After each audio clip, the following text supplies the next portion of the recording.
Hello po mga ka-do-it-yourself solutions, magandang araw po. Ayan po, may pupuntahan tayong signal na may problema at ayusin natin yung kaniyang signal TV na no signal daw yung nakasulat dun sa TV niya. Nandito na po tayo sa bahay po ng subscriber. Yan po yung dish niya, nakita natin. At ito na po yung TV nila. Tingnan natin kung ano talaga yung problema nito. Pandarin muna natin para makita natin.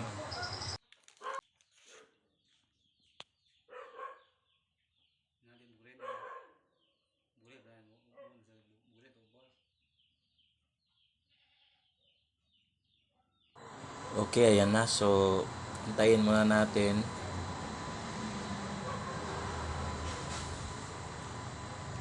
Ayan na yung display. Hindi nakalagay sa HDMI input.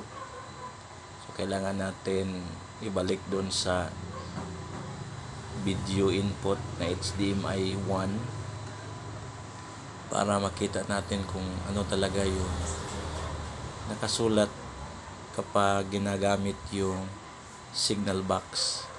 No signal. At ito na, no signal pala yung nakasulat talaga dun sa screen. No signal. So hindi po weak or no signal. Kapag ganyan po nakasulat, ibig sabihin wala pong video signal na pumapasok din sa TV galing sa box. At ito yung box nila, wala tayong nakikita na ilaw kahit green o pula. Kaya walang pumapasok na video signal doon sa TV kasi nakapatay yung box. So i-check natin yung adapter niya kung gumagana pa ba. At ito, tin-check natin gamit yung DC thermistor. Yung nakikita natin ay wala talagang 12 volts na lumalabas doon sa adapter niya. Subukan nating palitan ng bagong adapter. Tingnan natin kung iilaw, paandar na yung box. Kabit na natin, yan na po. Nakita natin, umilaw na yung box, nag-boot na po siya na hindi po nakita natin kanina. Okay, hintayin natin na makapag-boot up na po yung box at makapag-display na doon sa TV.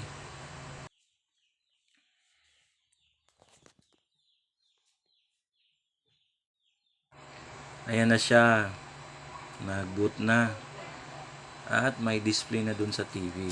Wala na po yung nakasulat na no signal. At yan, may palabas na. Nakikita na natin yung channel 1. So ibig sabihin, pag ganyan, okay na yung system natin. Gumagana na po yung box natin at yung TV natin.